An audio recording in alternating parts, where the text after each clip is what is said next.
What's up, y'all? It's your man with a plan, 100 grand, Coach Brandon. Had to get these things off my mind. I know I talked about Trump and Biden for a little bit. I also want to talk about, a few things. One, Sailing Sail Show every Wednesday, 12 p.m. EST is coming. It's going to be there, whether you know it or not. So feel free to subscribe to the channel, hit the like button, hit the notification bell. Selling Sales Network, at Selling Sales Show. We're going to be here. We're going to be around. All right. One thing I saw over the weekend, not over the weekend. Today's Friday, but you'll probably be watching this over the weekend. What I saw was a lot of people got upset that Lebron James Jr., also known as Bronny, got drafted. Now, what's interesting is I don't know why people are so upset. And unfortunately, when I look at the hue or ethnicity of a lot of the people that's been upset, I don't think I have to mention what they may look like. I wish it wasn't like that, but it is what it is. I've noticed a trend. I've also noticed a few black folks upset with that, but we'll get to there. This is what I want to say about that, all right? Nepotism is a good thing, okay? This is what I see. I see a lot of people don't like LeBron because of whatever you got against him personally. That's fine. This man has done so much, not only for the sport of basketball and sports in general, but for black people. Do y'all understand how great LeBron James is? Do y'all really understand that? Like, this man didn't have a father growing up. He married his high school sweetheart. He was blessed with the craziest athletic genetics the world has probably ever seen. He marries his high school sweetheart. Sorry if I repeated that. He raises a good family of beautiful, healthy children. He employs people around him. He taught other basketball players their value. Whether you agree with that or not, basketball players have a greater knowledge of their value because of him. Not only does he do that, he starts companies. He employs lots of us. He speaks out for our community. Like, LeBron does some really, really excellent things. And unfortunately, when you're doing great things in real time, people never appreciate it. It's not until you're no longer here when you get your flowers for it. Now, when I think about Bronny, right? Why are so many people upset that he opened doors for his son? Aren't you supposed to do that? First of all, Bronny, LeBron James Jr. Sorry, Bronny, if you ever see this and you don't like being called LeBron James Jr., but I have to do right and give you your full name. He can play basketball better than 98 to 99% of humans in the world. Let's just get that out the way. So him going to the NBA isn't some crazy thing. The boy can play basketball. The young man can play basketball, okay? Better than most people walking around. On top of that, what we're seeing from LeBron James has never been done, from as far as I know, in the NBA. You're literally watching history. This speaks to LeBron James, his longevity in the league. How do you have a son the year after you get drafted, and then you can stay in the league long enough, healthy enough, active enough to see your son become a man and play with him on the same team? Do you know how insane that is? We have never seen that before. Not in basketball. Think about this. For the people who are mad that his child is playing in the NBA with him and that he got drafted, do you know that we would not have the magic of Ken Griffey Jr. without Ken Griffey Sr.? Ken Griffey Jr. is, I think, one of the best baseball players to ever live. A lot of people do consider him the greatest. I'm one of those people. Ken Griffey Jr. is just phenomenal, okay? His dad opened doors for him. All right. We see it in a lot of sports. You don't think Deion Sanders wants to open some doors and have some conversations for his sons to get into football, into the NFL? This is okay to do. Right? Nepotism and it being more about who you know than what you know is the very bloodline of America. If you're black, we started from slavery. Did you forget that? Who owned us? Rich families, right? The structure was built for those rich families to stay in power and to stay in pole position. Did you forget that? Do you know, and this goes back to the Sailing Sales show and everything I talk about in corporate America. Do you know that as a minority or even a woman sometimes, any marginalized group of people, do you know that you get passed up for big opportunities all the time because someone knows somebody and they're already slated for the job? Have you ever been in a situation where you've interviewed your butt off, 6 interviews, 2 homework assignments, killed it, and you got a rejection letter? That happens all the time. You know why? Because 9 times out of 10, they already know they're going to give the job to someone they know, and that job is already slated for them, and you're just like a place filler. They have to interview you. There is nothing wrong with this man making sure that his son is in the NBA. I would do it. The companies I've built, if I had a son, I'm passing that down to him. And I'm going to tell him to hire people he trusts. Right? Black folks, if y'all don't agree with what LeBron's doing, please help me understand. Please help me understand. If you had the talent to get into the NBA and you had children and you had a son, wouldn't you want your son to go to the NBA? Furthermore, if you can open doors for him to get into the NBA, wouldn't you want him to do that? I mean, come on, man. Make it make sense. You don't think these rich families, I'm not going to say their names, but you know them. You don't think they put their children in place to succeed? Do you understand that that's why the wealth gap is so wide? Have you ever heard of generational wealth? Do you know that, and that's the thing that black people say all the time. On dating apps, y'all say it. On Facebook statuses, y'all say it. Even for my ladies out there, you say I want a man to build empires with and generational wealth. If you really break down that term, it's called generational wealth. Generational means it was passed down from generation to generation, right? How do you think that was passed down? Through nepotism or some form of it. Some form of, I know this person, I play golf with his family member, I'm going to make sure he has a job. I trust this person, I trust that person, I'm going to make sure they're hired because I trust them. Or this person is my son, this person is my brother, this person is my sister, this person is my daughter, this person is my cousin, and I'm going to give them a job and pass down whatever I have to them. That's how all this stuff works. This is why I think people have a problem with it. This is why I think you have a problem with it. I think you have a problem with it because you're not used to seeing black people do it. Seeing corporate America, when all the rich bankers hire their kids and the hedge fund managers hire their kids, and the people who really sit at the top of these high-paying, top-dollar jobs hire people they know and their kids and their family members, no one bats an eye. No one cares. It's just a part of the plan. But when you see a black man do it, a confident black man that has the power, and he knows he has the power, now you're uncomfortable. You know why?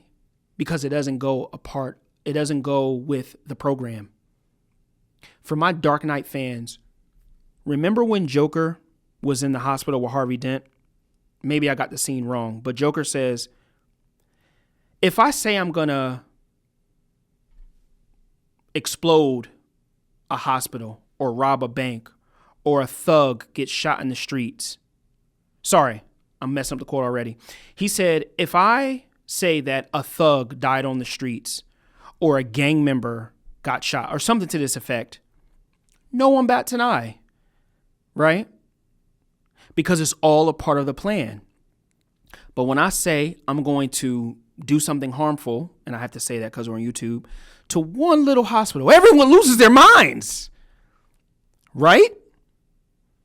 Because it doesn't go a part of the program. It doesn't go with the program, right? We have a hard time and we're very uncomfortable with successful, powerful minorities.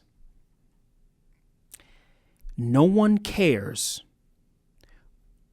when it benefits them. So when the dominant society, which I wrote about in my book, when they use nepotism, when they hire people they know, when they hire people they love, and they keep all that money in the circle, no one bats an eye. But when we see a black person do it, maybe even a woman do it, depending on her skin color or where she's from or her background, everyone loses their minds because it's not a part of the program. I got news for you, man. This ain't the 50s. This ain't the 1800s. This ain't the 60s. This ain't even the 70s. I was born in the 80s, okay? My ancestors fought to put us on an even playing field, and guess what? The playing field's even now. Almost. We still go through a lot of systematic things. We still have a lot of hurdles we jump over. Don't let me forget that, because I go through them too. But guess what? Now we're on an even playing field, and y'all just ain't used to it. We ain't slaves no more. Jim Crow is over. It's not coming back. We have artificial intelligence now. Black folks drive Ferraris now. We live in mansions now too. Black women are starting businesses. Women in general have a lot more freedoms now. We ain't going back to the 1920s. You can forget it. It's gone, and it ain't coming back. So for those of you who want to keep people in their place, it's over, baby. And you have an issue seeing it in real time with LeBron and his son. Guess what? There's more to come. We may not see another father and son play on the same NBA team, but you best believe that black people are walking in to a lot of wealth. And we're going to build companies, which we're doing. One comes to mind is a sister from Shake Shack. She has she didn't work for Shake Shack. She started Slutty Vegan. Forgive me if you ever watched this and I got your story wrong. Now she's a multimillionaire by coming up with vegan hamburgers, right? You got a lot of companies like that. We're going to hire people who we're comfortable with, right? So now that we're on even playing field, let's get this money, baby. Don't be upset. This is America. This is America we dreamed of. The 1800s ain't coming back. I'm sorry, man. You see me? I'm free. I know you don't want me to be, but I am, right? It's a new day. It's 2024. We got artificial intelligence. We got robots now. I drive a Corvette. I have a Tesla. I live in one of the richest zip codes in the whole state of Florida. It's nothing you can do about it. I worked my way up. Poverty to a penthouse. I wrote a book about it. If you want to see how I did it, you can read that book. But the point is, you better get used to seeing powerful women.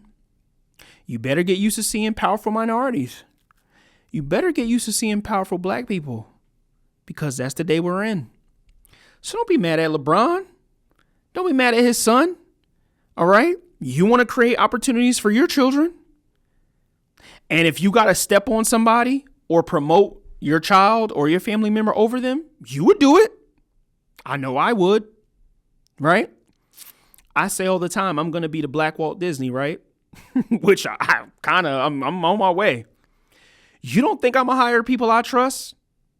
You don't think I'm going to just maybe hire a friend or a family member over some stranger I don't know? Now, I do believe that the most qualified person should get the job. So let's not get it twisted. If you're qualified and you're more qualified, but we know that's not how it works.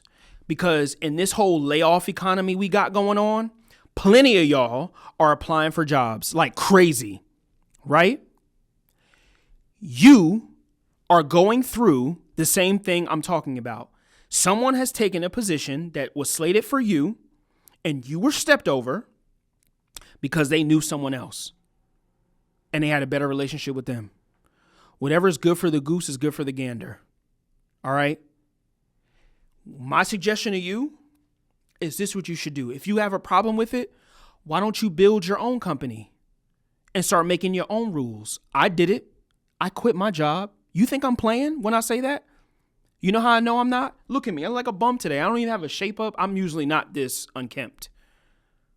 But you know what I did today? At a consultation meeting, I did a few things, cleaned up my house, went to the gym, and came here because something was on my mind. Create your own freedom.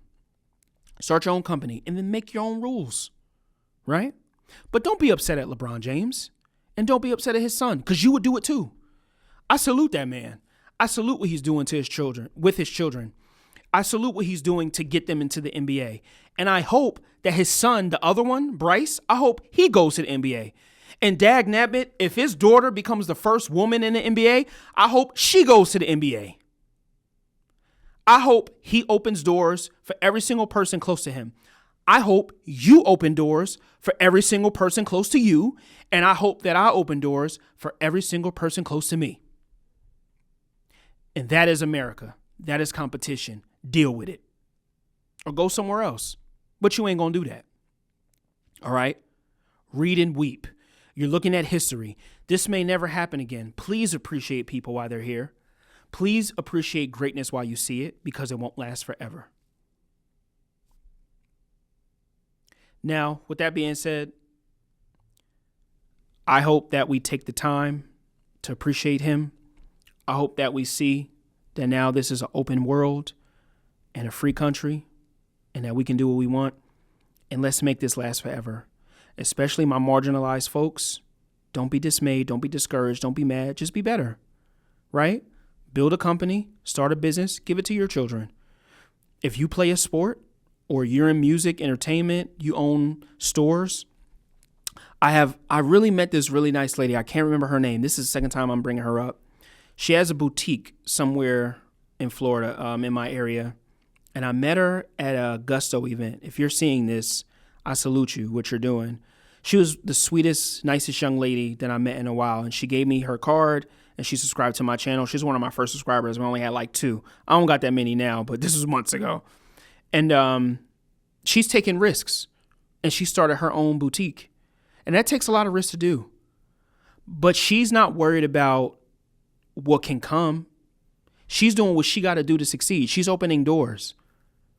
I'm building many companies. And hopefully I get to pass this down to people I love. Guess what? The generation before me, like my mother and father, their generation, they didn't have the opportunities that I currently have or that us 80s babies, 90s babies, and 2000s babies have. If I can even take some of what I've done and pass it up, I would do that too. And my mom and dad and the people above me ain't got to ask. That's what it's about. It's about passing things on to those after you and keeping it going. That is generational. And that is that generational wealth y'all talk about. Y'all talk a good game about it. Y'all say y'all want it. But when you see it happen, you don't like it. Make that make sense. Let's make time to connect. You can reach me, bw.sailingsales@gmail.com. The show will be airing Wednesday, 12 p.m. EST. Sailing Sales Show. My logbooks are up. That's just little things. I might do more of this stream of consciousness. I don't know. If you made it to the end of the video, please like, share, subscribe, and comment. One love. It's our time. Let's connect. Let's make the most of our time, and let's build generational wealth. I'll see you later. Peace.